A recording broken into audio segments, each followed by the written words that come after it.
That night, silence would change their destinies forever. The October rain hammered against the floor-to-ceiling windows of the Vega Tower like bullets from heaven, each drop exploding into 1,000 smaller fragments before sliding down the glass in serpentine streams. 67 floors below, the city of Chicago sprawled out in all directions, its lights blurred and distorted by the storm into an impressionist painting of urban loneliness. Elena Morales pressed the worn brass button for the 63rd floor, her calloused finger lingering on the cold metal longer than necessary. The elevator doors slid shut with a whisper, sealing her into the mirrored chamber that had become as familiar as her own reflection over the past 25 years. Her industrial cleaning cart sat beside her like a faithful companion, its wheels squeaking softly as the elevator began its ascent through the arteries of the building that had defined her adult life. Tonight felt different. The shadows seemed deeper, the silence more profound. Even the building itself seemed to pulse with an energy she couldn't name, as if the steel and concrete were holding their breath, waiting for something momentous to unfold. Elena caught her reflection in the polished elevator doors and barely recognized the woman staring back at her. When had the lines around her eyes grown so deep? When had her hair become more silver than black? At 45, she looked older than her years, worn down by decades of night shifts and the weight of a grief that had never fully healed. She adjusted her navy blue cleaning uniform, straightening the small plastic name tag that read Elena M. Night Maintenance, such a clinical title for someone who knew every inch of this building more intimately than most people knew their own homes. She had scrubbed these floors when they were still sticky with construction dust. She had watched this tower grow from an ambitious blueprint into the crown jewel of Ricardo Vega's real estate empire. The elevator climbed past the 20th floor, then the 30th. Elena's routine was as precise as clockwork. Start at the top and work her way down, cleaning the executive offices while their occupants slept safe in their suburban mansions. She preferred the night shift. During the day, she was invisible to the suits and briefcases that flowed through these halls like designer-clad ghosts. But at night, the building belonged to her and the other maintenance workers who kept this gleaming monument to capitalism spotless. 42nd floor. Elena's mind wandered to her small apartment in Pilsen, where her neighbor Mrs. Rodriguez was probably watching her telenovelas and keeping an ear out for Elena's return. The old woman worried about her, always insisting that a woman Elena's age should have family, should have someone to come home to. But Elena had learned long ago that some wounds don't heal, and some losses leave you permanently changed. 57th floor. Almost there. Elena checked her phone. The executive floor would be empty, as always. She would clean Mr. Vega's corner office last, as she had done for over 2 decades. In all that time, she had seen the man himself perhaps a dozen times, always from a distance. He was a figure of legend in the building, spoken of in hushed tones by the day staff. Ricardo Vega, the self-made billionaire who had clawed his way up from nothing to build an empire that stretched across 3 continents. Elena had heard the stories, how he'd started with a single rundown apartment building on the south side and turned it into a real estate dynasty, how he was brilliant but ruthless, capable of destroying competitors with the same casual efficiency with which he signed million-dollar contracts, how he lived alone in the penthouse, a modern-day king in his tower of glass and steel. The elevator shuddered slightly as it passed the 60th floor. Elena frowned. That was unusual. The elevators in the Vega Tower were state-of-the-art, serviced monthly by the best technicians money could buy. She made a mental note to mention it to building maintenance in the morning. 62nd floor. Elena could feel her heart rate increasing slightly, though she couldn't say why. Perhaps it was the storm outside, or the way the building's lights seemed to flicker in rhythm with the thunder. Or perhaps it was something deeper, some premonition that her carefully ordered world was about to be shattered. The elevator reached the 63rd floor and stopped, but the doors didn't open. Elena pressed the button again. Nothing. She tried the emergency phone mounted on the wall. Dead silence. The display panel flickered once, showing random numbers, then went black. "Come on," Elena muttered, pressing the door open button repeatedly. The elevator remained stubbornly sealed. She was reaching for her cell phone when she heard it, the unmistakable ding of another elevator arriving. But that was impossible. She was on the executive floor. No one else should be here at this hour. Through the crack between the elevator doors, Elena could see a sliver of the hallway. The second elevator was opening, its golden light spilling across the marble floor. She held her breath, wondering if she should call out for help. That's when she heard the footsteps, expensive shoes on marble, the confident stride of someone who owned everything his feet touched. Elena's blood ran cold as she realized who it had to be. The footsteps approached her elevator. Elena pressed herself against the back wall, suddenly terrified of being discovered. What if he thought she was trying to eavesdrop? What if he thought she was some kind of security threat? What the hell? The voice was deep, cultured, with the slight accent that suggested private schools and Ivy League universities. Ricardo Vega himself. Elena heard him pressing buttons, his breathing becoming more labored. The other elevator dinged again, and she heard him get on. But instead of leaving, she heard him speaking into what sounded like a phone. "Marcus? Yes, it's me. I'm trapped in elevator 2. What do you mean the whole system is down? How long until? What storm damage? I don't pay you to give me excuses. I pay you for solutions." The conversation continued, but Elena could barely focus on the words. Ricardo Vega was trapped just like she was. The storm had damaged something, power grid, backup systems. She couldn't tell, but the result was the same. They were both prisoners in their respective metal boxes.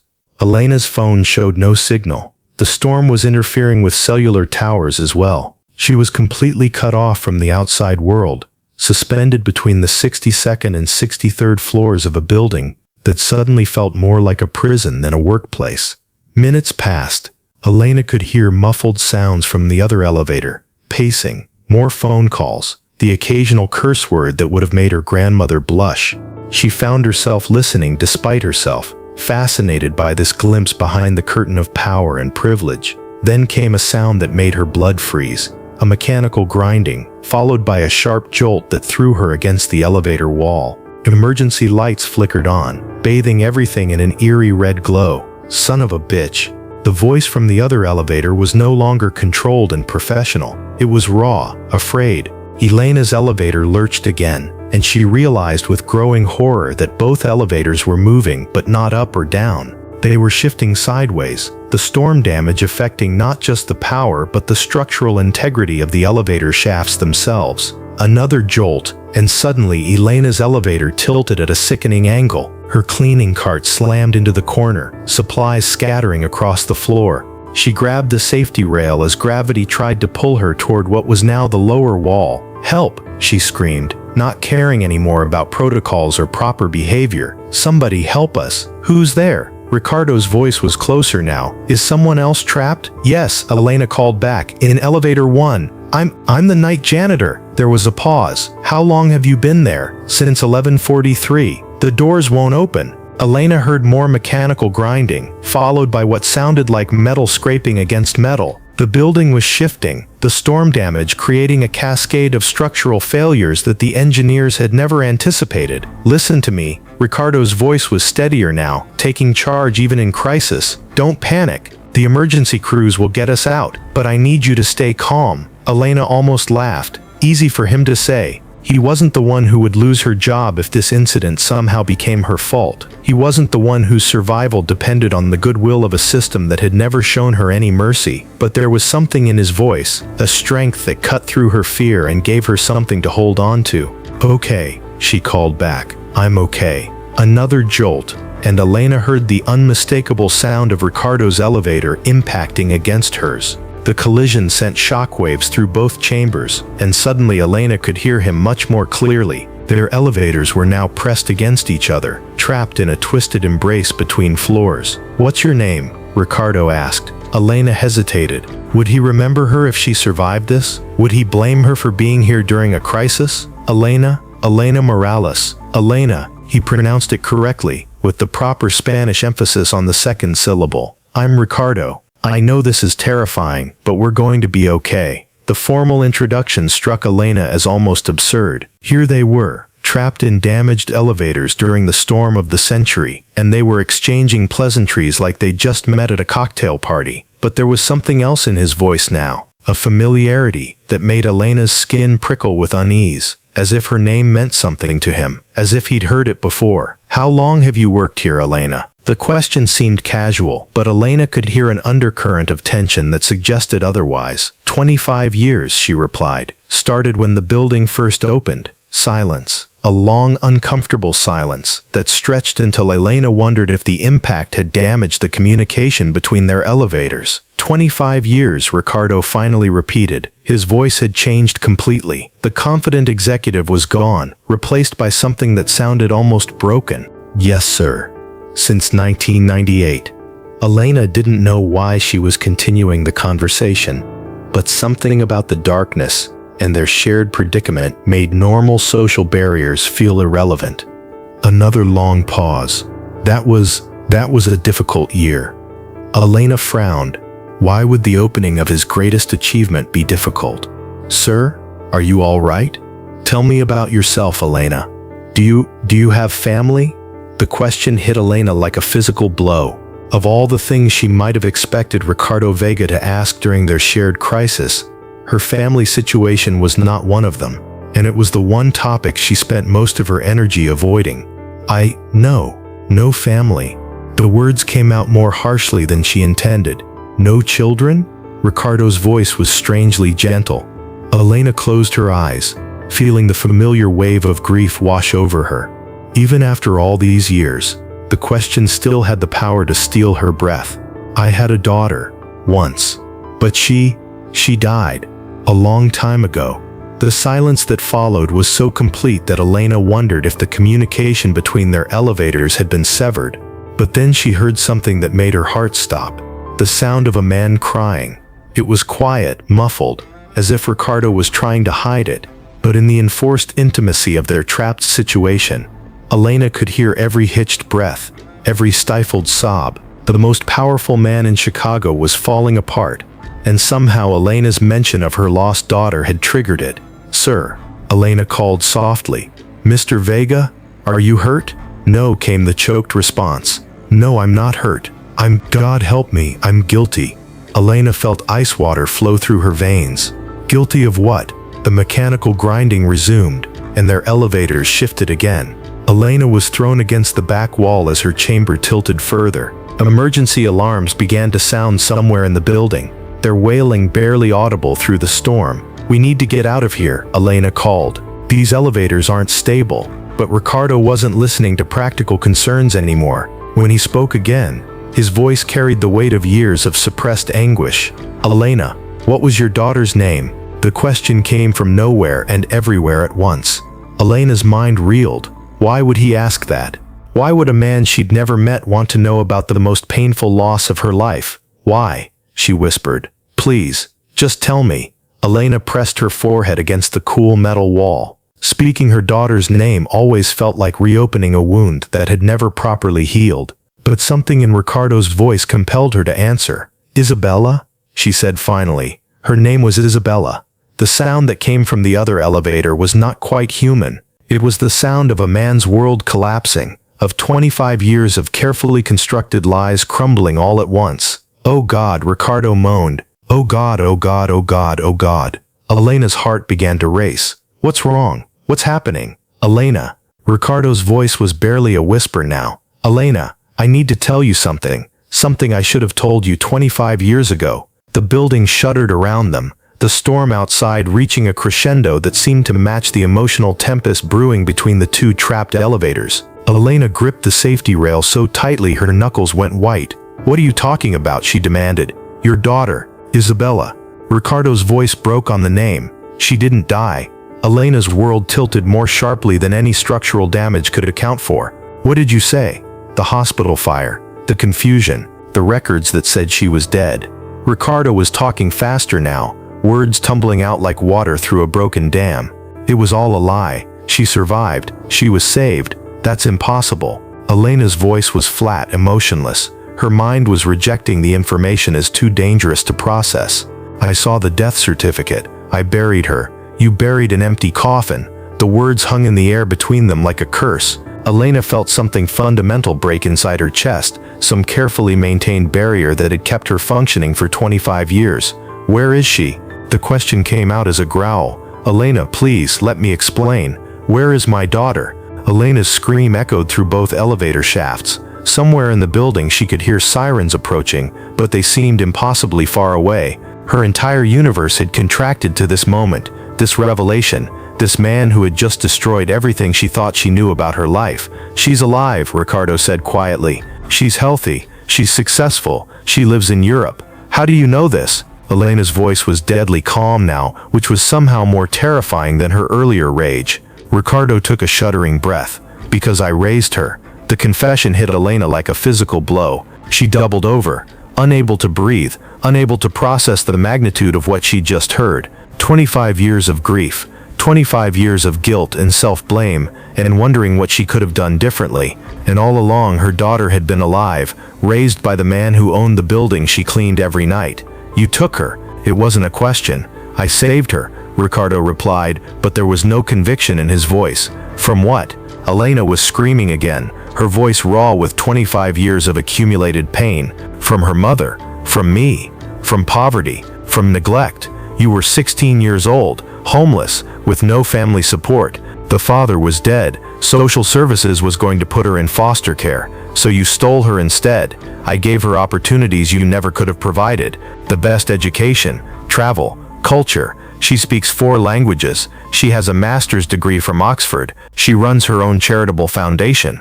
Each word was like a knife in Elena's chest. Her daughter had lived the life Elena could never have given her, while Elena had spent 25 years mourning a ghost. "I want to see her." Elena's voice was hollow now, drained of everything except desperate need. "Elena, please understand. She thinks I'm her father. She doesn't know about you, about how she came to be with me. If I tell her now, you'll lose her." Elena finished the thought with bitter clarity, just like I did. Yes, the simple admission hung between them like a sword.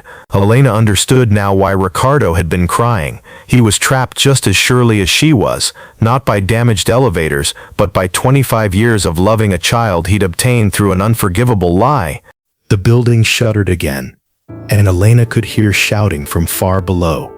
The rescue crews were working their way up, but it would take hours to reach the 63rd floor safely. Hours during which she and Ricardo would be forced to confront the wreckage of their intertwined lives. "Tell me about her," Elena said finally. "What?" "Tell me about my daughter. Tell me about the life you stole from me." Ricardo was quiet for so long that Elena thought he might refuse. When he finally spoke, his voice was soft with memory and grief. "She was so small when I brought her home. The doctors said she might have developmental delays because of the trauma, but she was perfect, bright and curious and fearless." Elena closed her eyes, trying to imagine the baby she'd held for less than an hour transformed into the toddler Ricardo was describing. Her first word was "Papa." She said it at 10 months, pointing at me with this huge smile. Ricardo's voice broke slightly. "I knew it was wrong. Even then, I knew it was wrong. But I told myself I was giving her a better life." "What about her first steps? Her first day of school?" "She walked at 11 months. Nearly gave me a heart attack because I wasn't ready for how fast she could move." "And her first day of school?" Ricardo laughed through his tears. "She marched right into that classroom like she owned it. Never looked back, never cried. The teacher said she'd never seen a more confident 4-year-old. Elena felt each story like a physical wound. These were the moments she should have witnessed, the memories that should have been hers. Instead, she'd been working double shifts at a diner, trying to rebuild a life shattered by loss. "Did she ever ask about me?" Elena's voice was barely audible. "All the time, especially when she was little." Ricardo's admission was heavy with guilt. She wanted to know why other kids had mothers, and she didn't. I told her you died giving birth to her." Elena felt something cold and hard crystallize in her chest. "You made her think she killed me. I thought it would be easier than the truth, than thinking she'd been abandoned. So instead you gave her a lifetime of guilt for a death that never happened. I was trying to protect her. You were protecting yourself. You couldn't stand the thought that she might love her real mother more than her kidnapper."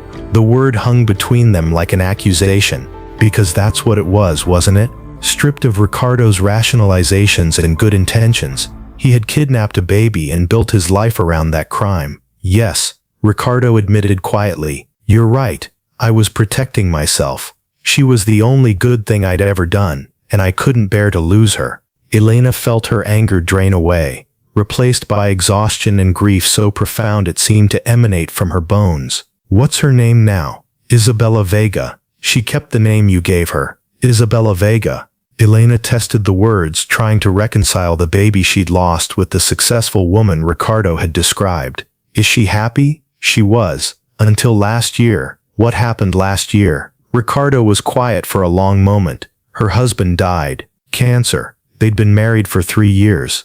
Elena felt her heart break all over again. Her daughter had suffered one of life's greatest losses, and Elena hadn't been there to comfort her, hadn't even known it was happening. She came home afterward, Ricardo continued, stayed with me for several months, but she was different, restless. She kept saying something felt incomplete, like there was some part of herself she couldn't access. She was looking for me. Elena's voice was filled with quiet certainty. I think so. She started asking questions about her early life that she'd never asked before, about the hospital where she was born, about you, and you kept lying. I kept protecting the life we'd built together. Elena leaned back against the elevator wall, feeling the weight of 25 lost years pressing down on her like a physical force. Outside, the storm was beginning to weaken, but the emotional tempest between the two elevators was just beginning. Ricardo. She used his first name deliberately, claiming a familiarity that their shared crisis had earned. I need you to understand something. What? For 25 years, I've lived with the belief that I failed as a mother, that I couldn't protect my child when she needed me most. That failure has shaped every decision I've made, every relationship I've avoided, every dream I've abandoned. Elena's voice grew stronger as she continued. I became a different person after losing Isabella. Harder, more closed off. I stopped believing I deserved happiness because I couldn't save the one person who mattered most. Elena, I'm sorry. I'm not finished. Elena's voice cut through his apology like a blade. You took more than my daughter, Ricardo. You took my identity as a mother. You took my faith in myself. You took my ability to trust that good things could happen to people like me. The silence that followed was profound. Elena could hear Ricardo breathing, could almost feel his guilt radiating through the metal walls that separated them. But here's what I need you to understand, Elena continued. Despite all of that, despite the 25 years of pain you caused me, I'm grateful. Grateful. Ricardo's voice was incredulous. Grateful that she lived. Grateful that she had opportunities I couldn't have given her. Grateful that someone loved her, even if that someone built that love on a lie. Elena paused, gathering her thoughts. I've spent 25 years hating myself for failing her. I'm not going to spend whatever time I have left hating you for saving her. Elena, she needs to know the truth. Elena's voice was firm now, filled with a resolve that surprised her. Not for my sake, though God knows I want to see her. For her sake. She's looking for something she can't name because part of her story is missing. If I tell her, she'll never forgive me. Maybe not. But right now you're asking her to live a lie. Is your need to be forgiven more important than her right to know who she really is? The question hung in the air between them, highlighting the fundamental selfishness at the heart of Ricardo's 25-year deception. Elena could almost hear him wrestling with the implications. I don't know how, Ricardo finally admitted. I don't know how to tell someone you love that your entire relationship is built on a lie. The same way you just told me, Elena replied, with honesty, with courage, with the understanding that love isn't about possession, it's about wanting the best for someone, even when that costs you everything. The building shuddered again, but less violently this time. Elena could hear voices getting closer. The rescue crew was making progress. Soon they would be freed from their metal prisons, forced to return to a world that had been fundamentally altered by their conversation. Elena, Ricardo said quietly, when we get out of here, what do you want to happen? Elena considered the question carefully. What did she want? To see her daughter, certainly. To hold her, to apologize for 25 years of absence, to try to build some kind of relationship with the stranger who shared her DNA and her name. But more than that, she wanted her daughter to be whole, to have access to all the pieces of herself, including the ones that Ricardo had hidden away. I want you to call her, Elena said finally. Tonight, when we get out of here, I want you to tell her the truth. All of it. About the hospital, about me, about how she came to be with you. And then you let her decide what she wants to do with that information. Maybe she'll want to meet me. Maybe she won't. But it will be her choice, not yours." Ricardo was quiet for several minutes. When he finally spoke, his voice was thick with emotion. "You're a better person than I am, Elena." "No," Elena replied. "I'm just a mother who finally has the chance to put her child's needs first." The conversation was interrupted by the sound of power tools somewhere below them. The rescue operation was accelerating, cutting through the debris and damaged infrastructure that trapped them between floors. Elena found herself thinking about the morning. In a few hours she would walk out of this building and into a world where her greatest loss had been transformed into an impossible gift. Her daughter was alive, successful, searching for something she couldn't name but that Elena could provide. The thought was terrifying and exhilarating in equal measure. "Ricardo," she said softly. "Yes, thank you. For what? I destroyed your life." "No," Elena replied, surprising herself with the conviction in her voice. "You gave me something to live for." The power tools grew louder, accompanied by shouting voices and the steady thrum of heavy machinery. Soon their ordeal would be over, but Elena knew that in many ways, it was just beginning. She closed her eyes and tried to imagine her daughter's face, tried to picture the woman her baby had become. In a few hours, if Ricardo found the courage to tell the truth, Elena might have the chance to find out if her imagination had come anywhere close to reality. The thought filled her with a terror and hope she hadn't felt in 25 years. "Elena." Ricardo's voice was barely audible over the rescue sounds. "Yes, I'm scared." Elena pressed her hand against the elevator wall, as if she could somehow reach through the metal to comfort him. "So am I, but maybe that's okay.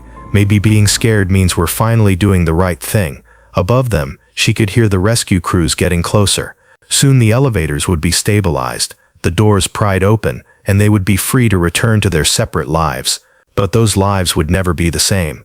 Elena Morales would no longer be just a night janitor grieving a lost child. She would be a mother preparing to meet the daughter she'd never stopped loving. And Ricardo Vega would no longer be just a successful businessman hiding behind his wealth. He would be a man forced to choose between his own comfort and his daughter's truth. The storm outside was beginning to clear, but the one inside had only just begun. The sound of metal grinding against concrete grew louder as the rescue teams worked their way through the damaged elevator shaft. Elena could hear voices shouting instructions, the whir of power tools cutting through steel, the steady thump of heavy machinery. But all of it seemed distant, muted by the weight of Ricardo's confession and the 25 years of grief that were reshaping themselves into something she didn't yet have a name for. "Tell me more about her," Elena said finally, her voice steady despite the tremor in her hands. "Tell me about Isabel's life, all of it." Ricardo was quiet for a long moment. When he spoke, his voice carried the weight of a man unburdening himself of secrets that had poisoned him for decades. "She was brilliant from the beginning," he said. "Not just intelligent, brilliant. By the time she was 3, she was reading chapter books. By 5, she was asking questions about philosophy and science that I had to research to answer."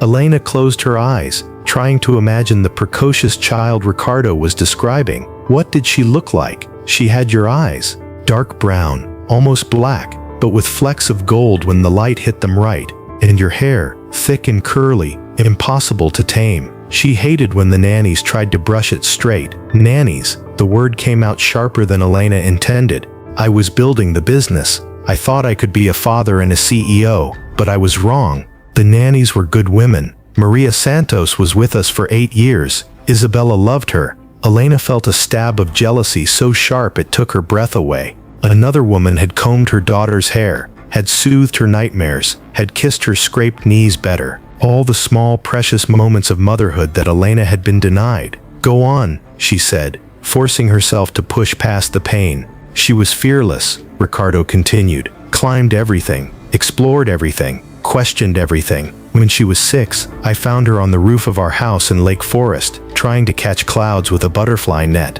Despite everything, Elena found herself smiling. That sounds like something I would have done at that age. She got that from you. The curiosity, the determination. I gave her opportunities, but the fire inside her, that was all yours." The elevator shuddered again, and Elena heard the rescue crews calling down to them. "Can you hear us? Is anyone injured? We're okay." Elena called back. "2 people, no injuries. Hang tight. We'll have you out in about 2 hours. 2 more hours. 2 more hours trapped in this metal box with the man who had stolen her daughter and shaped her life. 2 more hours to understand 25 years of loss and love and lies." "What was her childhood like?" Elena asked. "Was she happy?" Ricardo's laugh was bitter. "She was everything I'd never been as a child. Confident, loved, secure. I made sure of that. The best schools, music lessons, art classes, travel. By the time she was 10, she'd been to more countries than most adults see in a lifetime. But was she happy?" Elena pressed. The question hung in the air for a long moment. "I thought she was," Ricardo finally admitted. "But looking back, there was always something. A restlessness, a sense that she was searching for something I couldn't give her. She was looking for her mother, maybe. She used to have these dreams when she was little. She'd wake up crying, saying she dreamed of a woman with sad eyes who was calling her name. I took her to child psychologists, thinking it was trauma from what I told her about your death." Elena felt her heart clench. Even as a child, Isabella had somehow sensed the hole in her life. What did the psychologist say? That she was a sensitive child processing the loss of her birth mother. They recommended art therapy, music, ways for her to express her emotions. Ricardo's voice grew quieter. "I never considered that maybe she wasn't processing loss. Maybe she was processing separation." The distinction hit Elena like a physical blow. Not loss, but separation. As if some part of Isabella had always known that her mother was out there somewhere, alive and grieving. "Tell me about her teenage years," Elena said. "Rebellious. Brilliant, but rebellious." Ricardo's voice carried a mix of pride and exasperation. "She questioned everything. Authority, tradition, the way I ran my business. She organized protests at her private school, started a program to help homeless teenagers, got arrested twice for civil disobedience." Elena felt a surge of maternal pride so strong it nearly overwhelmed her. "She was fighting for people like I was when I had her. I was terrified she'd throw her life away on idealistic causes, but she was so passionate, so committed to justice. Even when I disagreed with her methods, I couldn't help but admire her conviction." "What did she study in college?" "Social work and international relations. Double major, summa cum laude. She could have gone into business, made millions, but she wanted to change the world instead." Elena smiled through her tears. Her daughter had become exactly the kind of person Elena had dreamed of being before life had beaten the idealism out of her. After college, she joined the Peace Corps, spent 2 years in Guatemala working with indigenous communities. "I barely heard from her the entire time. You must have been worried sick every day." But she came back, transformed,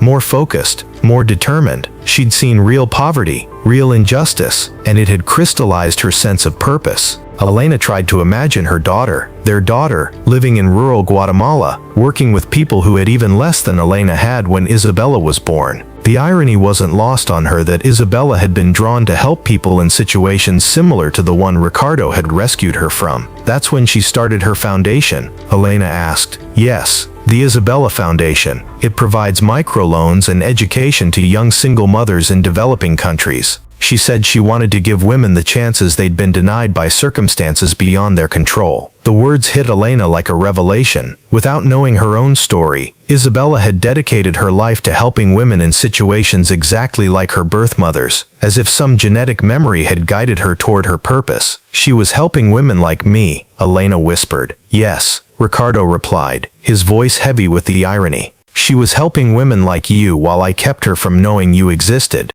The rescue sounds grew louder, accompanied by the steady rhythm of machines working to clear the elevator shaft. But Elena was lost in the picture. Ricardo was painting of her daughter. Brilliant, passionate, dedicated to justice, unknowingly following in her mother's footsteps while believing her mother was dead. "Tell me about her husband," Elena said. Ricardo's voice softened. "David Chen. She met him when she was 26. At a conference on international development. He was a doctor, worked for Médecins Sans Frontières, kind, intelligent, completely devoted to her. Did you like him?" "I loved him like a son." He was the first man she brought home who didn't seem intimidated by my money or my reputation. He saw through all of that to the woman underneath, and he loved her completely. Elena felt a pang of loss for this man she'd never met, who had loved her daughter and been taken too soon. How did he die? Pancreatic cancer. Diagnosed stage 4, gone in 8 months. Isabella nursed him through every moment of it, took leave from her foundation, barely slept, refused to accept that he wouldn't recover. She must have been devastated, broken, completely broken. She came home after the funeral and didn't leave the penthouse for 3 months. Wouldn't eat, wouldn't shower, wouldn't take phone calls. I was terrified I was going to lose her too. Elena's heart ached for the daughter she'd never comforted, who had suffered one of life's cruelest losses alone except for the man who had built his relationship with her on a lie. What brought her out of it? A letter from a young mother in Honduras who had started a business with one of Isabella's microloans. The woman wrote to thank her, to tell her how the loan had changed her family's life. Isabella read that letter and something inside her. She went back to work. Eventually, but she was different, harder, more driven. She expanded the foundation, opened offices in 6 new countries, worked 18-hour days. It was like she was trying to outrun her grief. Elena understood that desperation intimately. After losing Isabella, she had thrown herself into work with the same manic energy, trying to exhaust herself into numbness. Is that when she started asking questions about her past? Not immediately. That came later, about 6 months ago.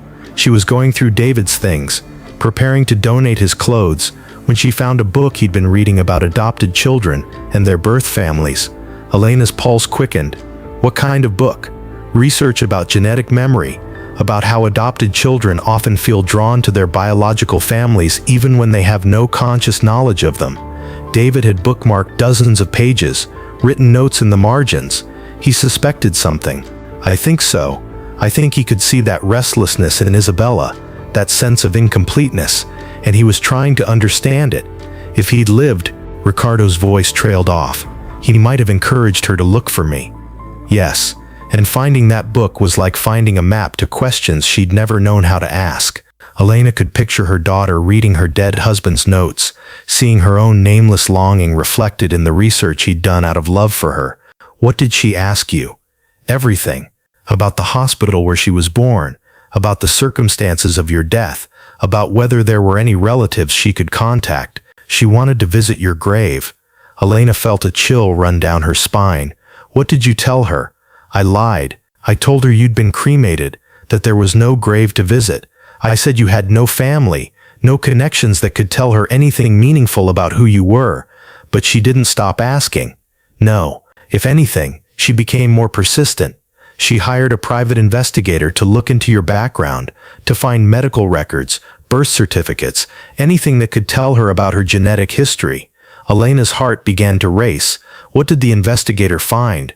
Nothing, because I'd made sure there was nothing to find. The records I'd falsified 25 years ago were thorough. Elena Morales, teenage mother, died in a hospital fire in 1998. Case closed. But Isabella wasn't satisfied. No. She kept pushing, kept asking questions. 3 weeks ago, she told me she was taking a leave of absence from the foundation to come back to Chicago and investigate personally. The revelation hit Elena like a thunderbolt. She's here? In Chicago? She arrives tomorrow. Today, technically, it's past midnight now. She's coming to search for you, Elena. She's coming to find the mother she thinks is dead. Elena felt the world tilt around her. Her daughter was coming to Chicago, driven by the same inexplicable pull that had kept Elena working in this building for 25 years. Without knowing it, they had both been drawn to the same place, the same moment of truth. You have to tell her, Elena said, her voice urgent now. Before she wastes time and energy looking for a ghost, you have to tell her I'm alive. I know, Ricardo replied, his voice heavy with resignation. I've known for weeks that this moment was coming. Every night I've picked up the phone to call her, and every night I've lost my nerve. What are you afraid of? Losing her, losing everything we've built together. She's the only family I have, Elena. the only person in the world who loves me unconditionally. But that love is based on a lie, Elena pointed out. Don't you think she deserves to know the truth about who she is? What if the truth destroys her? What if learning about you, about what I did, breaks something inside her that can never be fixed? Elena considered the question carefully. Ricardo, for the past 6 months, she's been driven to search for her past because something inside her feels incomplete. She's already broken in a way, not damaged, but fragmented. Finding me won't break her. It might be the thing that finally makes her whole. The rescue sounds were getting much closer now. Elena could hear voices directly above them, could see flashes of light through the emergency vents. Their time in this strange confessional was almost over. There's something else, Ricardo said quietly. Something I haven't told you. Elena braced herself. What? She looks exactly like you. Not just similar. Exactly like you. When I see her, especially when she's thinking or concentrating, it's like seeing you at 25. The words hit Elena with unexpected force. She had wondered, over the years, whether Isabella would resemble her or her father. To know that her daughter carried her face, her expressions, her mannerisms, it was a gift she hadn't dared to hope for. I have pictures, Ricardo continued, thousands of them. Every birthday, every school play, every milestone. I documented everything because part of me always knew this day would come. Part of me knew I'd have to account for every moment I kept her from you. Elena felt tears streaming down her face. You saved them for me. I saved them for her, so she could share her life with you if when she chose to. The distinction was important, Elena realized. Ricardo wasn't trying to buy forgiveness with photographs.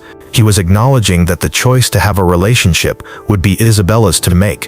What's she like now? Elena asked. As an adult, I mean.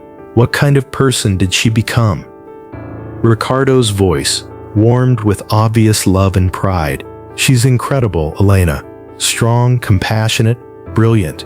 She has your sense of justice and your determination, but she also has an optimism that I think came from growing up secure and loved. She believes she can change the world, and she's probably right. Does she date? Have relationships? She's cautious since David died. There have been a few men, but no one serious. I think she's afraid of loving someone that completely again, and risking the kind of loss she experienced. Elena understood that fear intimately.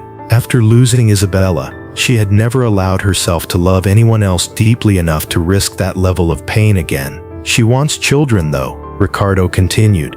She talks about it sometimes, how she wants to be the kind of mother she wished she'd had, someone present, someone who could answer questions about family history and genetic traits. The irony was almost too much to bear. Isabella wanted to be the mother she thought she'd never had, not knowing that her actual mother was alive and had spent 25 years grieving her absence. Ricardo, Elena said softly, when you call her, and you are going to call her, what are you going to say? I don't know. How do you explain 25 years of lies? How do you ask for forgiveness for the unforgivable? You start with the truth. You tell her that you loved her so much that you made a terrible choice, and that you've regretted it every day since. You tell her that you're sorry, and that you understand if she can never forgive you. And then you tell her about me. You tell her that her mother is alive, that she never stopped loving her, and that she's been waiting 25 years for the chance to hold her again. The elevator shuddered as the rescue equipment made contact with their chamber.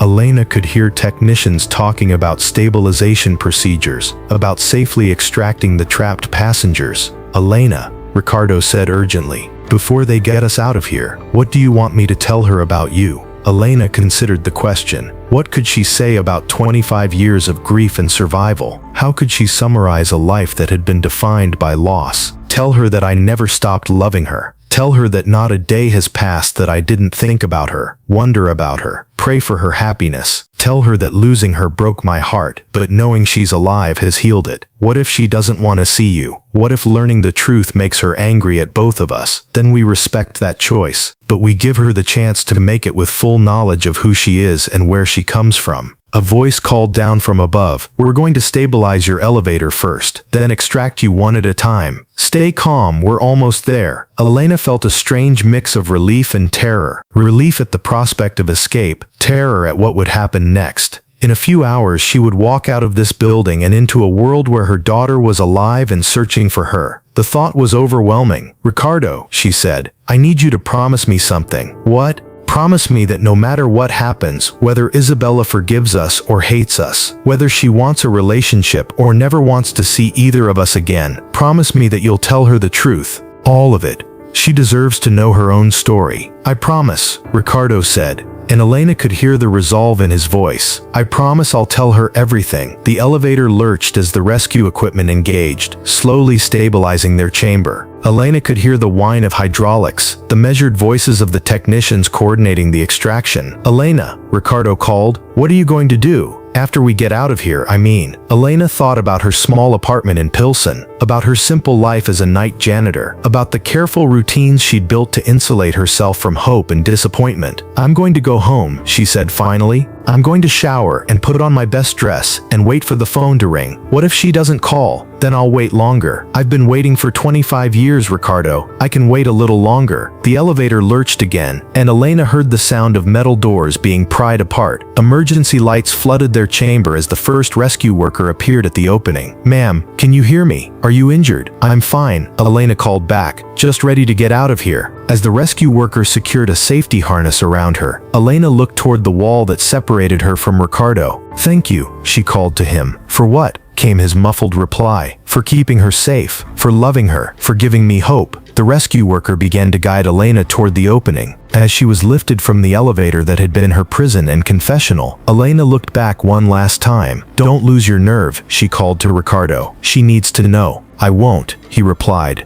"I'll call her as soon as I get home." Elena was pulled through the opening into a world of bright lights and concerned faces. Paramedics checked her vitals while police officers asked questions about the incident, but all Elena could think about was the phone call that would happen in the next few hours, the call that would change 3 lives forever. As the rescue workers prepared to extract Ricardo, Elena made her way through the crowd of emergency personnel toward the building's exit. At the lobby doors, she turned back to look at the Vega Tower one last time. For 25 years, this building had been a monument to her loss. Now it would be the place where she had reclaimed her daughter. Elena stepped out into the Chicago dawn, breathing free air for the first time in 8 hours. The storm had passed, leaving the city washed clean and gleaming under the early morning sun. Somewhere in this city, her daughter was sleeping, unaware that her life was about to change forever. In a few hours, Isabella would learn that her mother was alive, that her father was not her father, that everything she thought she knew about herself was built on a foundation of lies and love and impossible choices. Elena hailed a cab and gave the driver her address. As the taxi pulled away from the Vega Tower, she allowed herself to imagine her daughter's face, to picture their first meeting, to hope for forgiveness and understanding and maybe, eventually love. The phone call would come today, she was sure of it, and 25 years of separation would finally come to an end. But first, Ricardo had to find the courage to tell the truth, and Elena had to find the strength to wait for a daughter who didn't yet know she was alive. The hardest part of their ordeal was just beginning. Elena sat in her small apartment in Pilsen, staring at her reflection in the bathroom mirror. She had showered twice, trying to wash away the grime and fear of the elevator, but she could still smell the metallic scent of trapped air and emergency lighting. Her hands shook as she applied lipstick, the same shade she had worn the day Isabella was born, saved in a makeup bag she'd carried for 25 years like a talisman. The dress hanging on her closet door was navy blue, simple but elegant, purchased years ago for a wedding she'd ultimately been too nervous to attend. She had told herself she was saving it for a special occasion. She had never imagined the occasion would be meeting the daughter she'd thought was dead. The clock on her nightstand read 6:47 a.m. Elena calculated the time difference. Isabella would be landing at O'Hare in less than 3 hours, expecting to begin a search for her dead mother's history. Instead, she would receive a phone call that would shatter everything she thought she knew about herself. Elena's phone sat silent on the kitchen table, accusatory in its stillness. Ricardo had promised to call Isabella as soon as he got home from the hospital. The paramedics had insisted on taking him for observation, concerned about his blood pressure and the stress of their ordeal.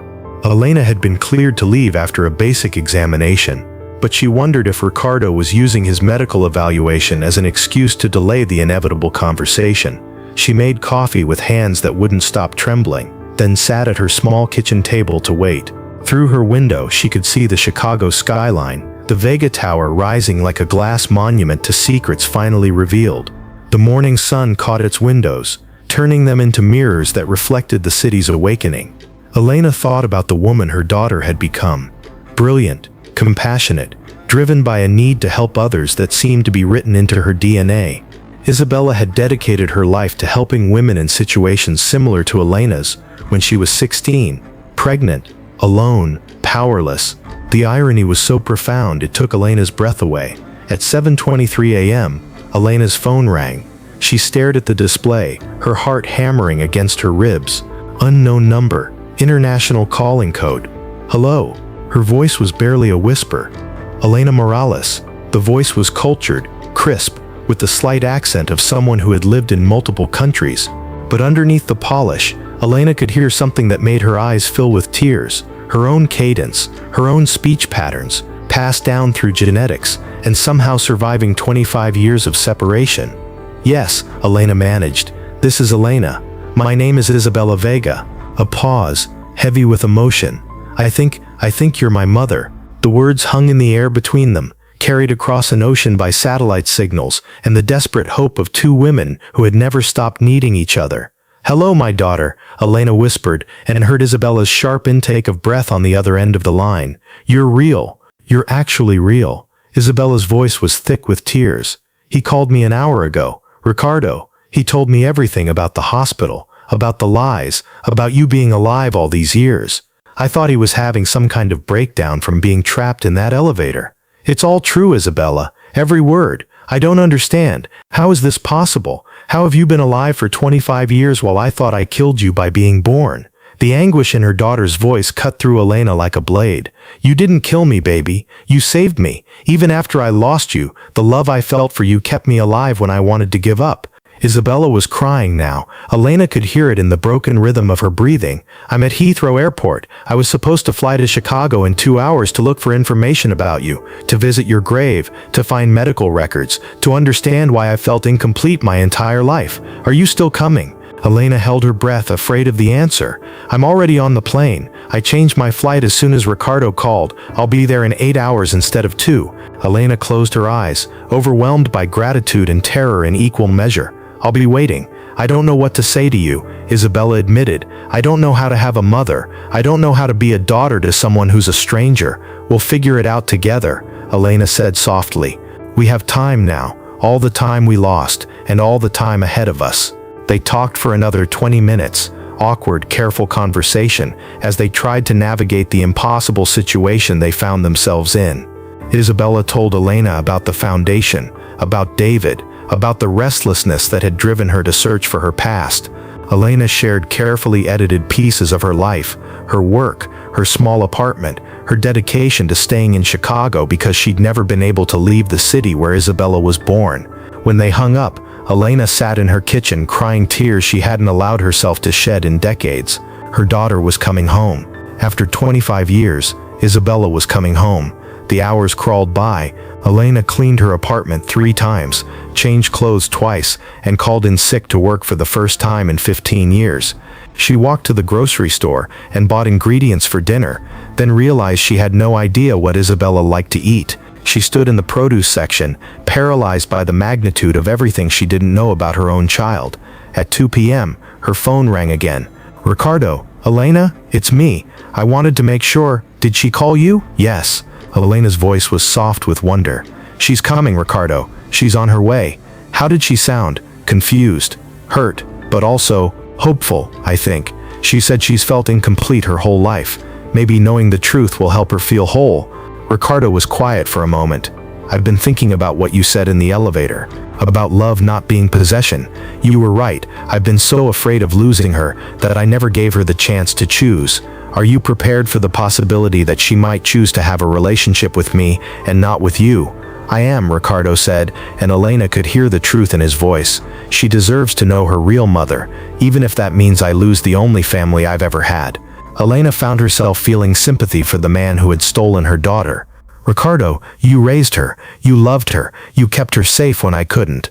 That has to count for something. Does it? Or does it just make me a criminal who happened to care about his victim? Elena considered the question carefully. I think it makes you a flawed man who made an unforgivable choice for understandable reasons. Isabella will have to decide what that means to her. They talked for a few more minutes, sharing their nervousness about the coming reunion and their hopes for some kind of resolution. When they hung up, Elena realized that despite everything, she was grateful to Ricardo. Not for taking Isabella, that would always be unforgivable, but for loving her, for giving her opportunities Elena couldn't have provided, for raising her to be a woman Elena could be proud of. At 6 p.m., Elena's phone buzzed with a text message from an international number. Landed. Getting a taxi. Will be at your address in an hour. I'm nervous. Elena texted back. Me too. Take your time. She spent the next hour pacing her apartment, adjusting and readjusting the few photographs she owned, making sure the coffee was fresh and the apartment spotless. She had changed into the navy blue dress and was wearing the small gold cross necklace her own mother had given her before she died. The only thing of value Elena had to pass down to her daughter.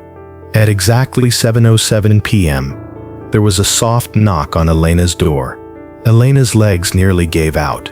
She gripped the back of a chair, taking deep breaths to steady herself. 25 years had led to this moment. Everything depended on the next few minutes. She walked to the door on unsteady legs and looked through the peephole. Standing in the hallway was a woman who looked exactly like Elena had at 25, but polished and confident in a way Elena had never been. Isabella wore a simple black coat over dark jeans, her curly hair pulled back in a ponytail that emphasized the strong line of her jaw. Elena's jaw. She was holding a small bouquet of white roses and looking as nervous as Elena felt. Elena unlocked the door with trembling fingers and opened it slowly. For a moment, neither woman spoke. They simply stared at each other, taking in the reality of a reunion 25 years in the making. Elena saw herself in Isabella's face, the same dark eyes, the same stubborn chin, the same way of tilting her head when thinking. But she also saw the confidence that came from growing up loved and secure, the poise that education and opportunity had given her daughter.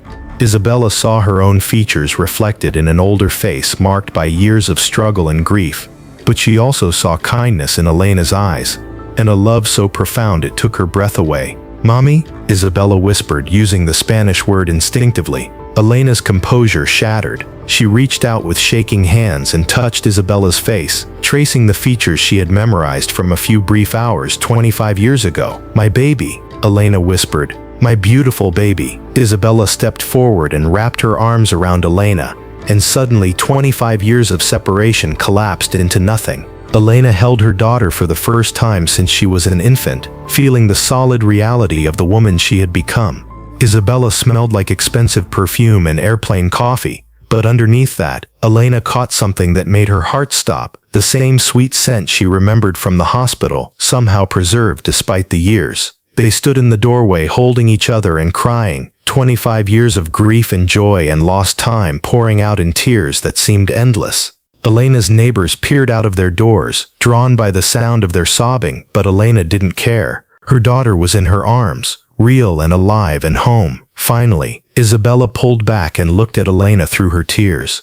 "I can't believe you're real. I can't believe you've been here all this time." "Come in," Elena said, her voice hoarse with emotion. "Please, come inside." Isabella entered the small apartment, taking in the sparse but clean furnishings, the carefully tended plants, the single-framed photograph of a baby on the mantelpiece, herself, at 3 days old, taken moments before Elena thought she had lost her forever. "You kept my picture," Isabella said softly. "It's the only one I had. The only proof that you existed, that those few hours in the hospital weren't just a dream." Isabella set down her roses and moved closer to the photograph. "I look so small." "You were. 4 pounds, 6 ounces. The doctors were worried about your lungs, but you were strong. You fought to live from the very beginning. Isabella turned back to Elena. Tell me what happened. All of it. I need to understand how I lost 25 years with my mother. They sat on Elena's small couch, and Elena told her daughter everything. About being 16 and pregnant and terrified. About the father, a boy named Miguel, who had died in a construction accident before Isabella was born. About the hospital fire that wasn't really a fire, and the chaos that allowed Ricardo to take Isabella away. Elena told her about the years afterward, the depression, the guilt, the way she had rebuilt her life around the hole Isabella's absence had left.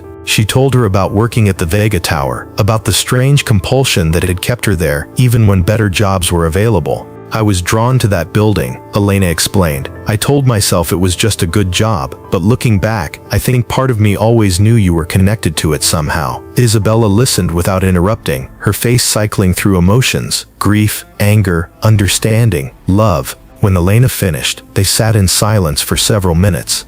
I'm angry, Isabella finally said, at him for stealing me from you, at the universe for letting it happen, at myself for not searching harder for the truth. Don't be angry with yourself, Elena said firmly. You were a child, and you did search for the truth. You just didn't know you were looking for a living person instead of a dead one. I dreamed about you, Isabella said quietly. All my life, I had these dreams about a woman who was crying for me. Ricardo took me to therapists, thinking it was trauma from losing my birth mother, but it wasn't trauma. It was you, wasn't it? Somehow I could feel your grief. Elena took her daughter's hand. I dreamed about you too. Every night for 25 years, I wondered what you looked like, what you were doing, whether you were happy. In my dreams, you were always calling for me. They talked through the evening, sharing 25 years of experiences in a few hours. Isabella told Elena about her childhood, her education, her work with the foundation. Elena shared her own struggles and small victories, the way she had survived by focusing on helping others, the way she hadn't been able to help Isabella. You know what's strange? Isabella said as they shared a simple dinner of rice and beans, the first meal Elena had ever cooked for her daughter. The work I do, helping young mothers in developing countries, I always said I was drawn to it because I wanted to give women the opportunities they'd been denied. But now I think I was trying to help women like you, women who had lost their children to circumstances beyond their control. Elena felt tears spring to her eyes again. You were helping women like me while thinking I was dead. It's like some part of me always knew. Some genetic memory that guided me toward the work that would honor the mother I thought I'd lost. As the evening grew later, they sat on the couch looking through photo albums Elena had assembled over the years. Pictures of herself as a child, of Isabel's father Miguel, of the hospital where Isabel was born. But mostly, they looked at each other, still amazed by the reality of their reunion. What happens now? Isabella asked. How do we build a relationship from scratch? Slowly, Elena said. We take our time. We get to know each other. We don't try to make up for 25 lost years all at once. I want to know everything about you, Isabella said. Your favorite foods, your hobbies, your dreams. I want to understand who my mother really is, and I want to know about the woman you became without me. I want to hear about your foundation, your travels, your husband. I want to understand the life Ricardo gave you. Isabella's expression grew complicated. About Ricardo, I don't know how to feel about him. Part of me hates him for lying to me, for keeping me from you, but part of me loves him because he's the only father I've ever known. Elena nodded. That's understandable. Love doesn't just disappear because you learn it was built on lies. Have you forgiven him? Elena considered the question carefully. I'm working on it. He gave you a life I couldn't have provided. He loved you when I couldn't be there to love you myself. But he also stole 25 years from both of us, and that's hard to forgive. I want to see him, Isabella said. I need to hear his side of the story, to understand why he made the choices he did. That's your decision to make, Elena said. Whatever you choose, I'll support you. Isabella leaned against Elena's shoulder, and Elena marveled at how natural it felt, how perfectly her daughter fit against her side. I'm afraid, Isabella admitted. Of what? Of hoping too much. Of expecting too much. What if we can't build a real relationship? What if we're too different or too damaged by what happened? Elena stroked her daughter's hair, the same curls she had dreamed of touching for 25 years. Then we'll try anyway, because the alternative, losing each other again, is unthinkable. At midnight, Isabella called a car to take her to her hotel. Elena walked her to the door, reluctant to let her go. even for a few hours. "Will I see you tomorrow?" Elena asked, trying not to sound desperate. "Every day," Isabella promised. "I'm staying in Chicago for 2 weeks. We have a lot of catching up to do." They hugged goodbye, and Elena watched from her window as the car pulled away, taking her daughter back into the night. But this time, it wasn't forever. This time, Isabella would return. Elena called in sick to work again the next day, and the day after that. She and Isabella spent hours together, walking through the city, sitting in cafes, visiting the hospital where Isabella was born. They went to Miguel's grave, where Elena told Isabella stories about her father, and Isabella left flowers on a headstone she had never known existed. On the 4th day, Isabella asked Elena to accompany her to a meeting with Ricardo. They met at a neutral location, a quiet restaurant downtown where Ricardo was waiting at a corner table, looking older and more fragile than Elena remembered from their time in the elevator. He stood when they approached, his movements careful and hesitant. "Isabella," he said softly, "you look beautiful." "Hello, Papa," Isabella replied, and Elena could hear the complicated emotions in her voice, love and hurt and confusion all tangled together. Ricardo's eyes met Elena's across the table. "Elena, thank you for allowing this." "It's not my place to allow or forbid," Elena replied. "Isabella needed to see you." They sat down together, the 3 adults whose lives had been intertwined by a choice made in desperation 25 years earlier. For the first few minutes, no one spoke. Then Isabella broke the silence. "I need to understand," she said.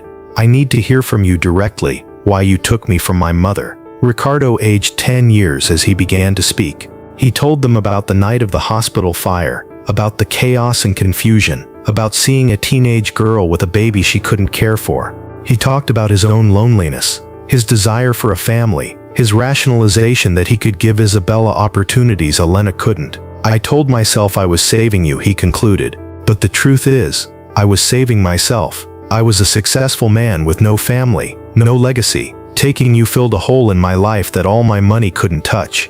"But you could have helped us," Isabella said. "You could have supported Elena, helped her get an education, given her opportunities to raise me herself." "Yes," Ricardo admitted, "I could have, but then you wouldn't have been mine, and I wanted you to be mine more than I wanted to do the right thing." The honesty was brutal, but Elena appreciated it. No more lies, no more rationalizations, just the truth of what he had done and why. "Do you regret it?" Isabella asked. Ricardo looked at Elena, then back at his daughter. "I regret the pain I caused your mother. I regret the years of lies. I regret that you grew up thinking you had killed the woman who gave you life." He paused, his voice thick with emotion. "But I can't regret loving you. I can't regret the life we built together, even if it was built on a foundation of lies." Isabella was crying now, and so was Elena. The truth was messy, and painful, and complicated, but it was finally out in the open. "I love you both," Isabella said through her tears. "I love you, Papa, because you raised me and shaped who I am. And I love you, Mama, because you gave me life and never stopped grieving for me." I don't know how to reconcile those feelings, but I know they're both true. Elena reached across the table and took Ricardo's hand. "We're all going to have to learn how to be a family in a way that honors the truth and the love and the pain of what happened." Ricardo looked down at their joined hands, the hands of the woman he had wronged, and the woman who was choosing to forgive him despite that wrong. "I don't deserve forgiveness," he said quietly. "No," Elena agreed. "You don't, but Isabella deserves to have both of her parents in her life, and I deserve to know the man who loved my daughter when I couldn't." They talked for another 2 hours, working through the complicated dynamics of their situation. Isabella would spend time with both of them, separately and together. Ricardo would fund a scholarship program in Elena's name for young single mothers. Elena would quit her job at the Vega Tower and work with Isabella's foundation, bringing her own experience to their mission of helping vulnerable women. It wasn't forgiveness, exactly. It was something more complex, an acknowledgement that love and wrong could coexist, that families could be built from the most imperfect materials and still be real. As they prepared to leave the restaurant, Isabella turned to Elena. "I want you to know something, Mama. Everything I've achieved, everything good about me, it came from you. The drive to help others, the sense of justice, the determination to make the world better, that was your gift to me, even when we were apart." Elena felt her heart overflow with pride and love. And your confidence, your education, your opportunities, those were gifts from Ricardo. You're the product of both of us, and that makes you extraordinary. They walked out of the restaurant together, a mother, a father, and the daughter who finally knew her complete story. It wasn't a traditional family, and it wasn't an easy one, but it was theirs, built from truth and love and the courage to face difficult realities. 6 months later, Elena stood in the ballroom of a Chicago hotel, watching her daughter give a speech at a fundraising gala for the Isabel Foundation. Isabella had changed the foundation's mission slightly, expanding it to help not just young mothers in developing countries, but also mothers and children who had been separated by circumstances beyond their control. Family, Isabel was saying to the assembled donors, isn't just about blood or law. It's about love that transcends time and distance, and even the mistakes we make. It's about choosing to build connections despite the obstacles life puts in our way. Elena felt tears spring to her eyes as she watched her daughter, confident, passionate, beautiful, speaking to a room full of people who hung on her every word. At the table beside her, Ricardo was also crying, his pride in Isabella evident despite the complicated nature of their relationship. After the speech, Isabella joined them at their table, still glowing with the energy of her presentation. That was beautiful, Misha, Elena said, using the endearment that had become natural between them. It was true, Isabella replied. We're proof that love finds a way, even when everything seems impossible. Ricardo raised his glass of champagne. To family, he said, in all its complicated forms. Elena and Isabella raised their glasses as well. To family, they echoed. As they drank the toast, Elena reflected on the journey that had brought them to this moment. The elevator that had trapped her with Ricardo hadn't just been a mechanical failure, it had been a gift. A chance for truth to finally emerge, for love to find its way home, for a family to be reborn from the ashes of old lies. The silence that had changed their destinies forever had been broken, replaced by laughter and tears and honest conversation. Elena had her daughter back, Isabella had her complete story, and Ricardo had learned that real love sometimes meant risking everything you thought you wanted for the sake of what was right. It wasn't a perfect ending. There were still difficult days, moments of awkwardness, grief for the years that couldn't be recovered, but it was real, and it was theirs, and it was enough. As the evening drew to a close, Isabella linked arms with both Elena and Ricardo, walking between the two people who had shaped her life in such different ways. I have something to tell you both, she said as they reached the hotel entrance. Elena and Ricardo looked at her expectantly. I'm pregnant. The words hung in the air for a moment before their impact registered. Elena gasped, her hand flying to her mouth. Ricardo's face lit up with joy and wonder. You're going to be a grandmother, Mama, Isabella said, squeezing Elena's arm. And you're going to be a grandfather, Papa. And this baby is going to know both of you from the very beginning. Elena felt her world tilt again, but this time with pure joy. A grandchild, a chance to be part of a child's life from birth, to love without secrets or lies, to help raise the next generation of their complicated but beautiful family. When? Elena whispered. 6 months. I wanted to be sure before I told you. Elena pulled Isabella into her arms, holding her daughter and the grandchild she carried. Over Isabella's shoulder, she saw Ricardo wiping tears from his eyes, his face transformed by wonder and gratitude. This baby will never have to search for their story, Elena said through her tears. They'll know where they come from, who they belong to, how much they're loved. Yes, Isabella agreed. This baby will have the gift we didn't have, a complete family from the start. As they stood outside the hotel, 3 generations connected by love and truth, and the courage to face difficult realities, Elena felt the last of her old grief transform into pure hope. The daughter she had thought she lost was home, the grandchild she had never dared dream of was coming, and the family she had never expected to have was finally, imperfectly, beautifully whole. The elevator that had trapped them with truth had set them all free, and in the end, that was the greatest gift of all. 25 years of silence had been broken. 25 years of separation had ended, and a new chapter, one written in honesty and love, was just beginning.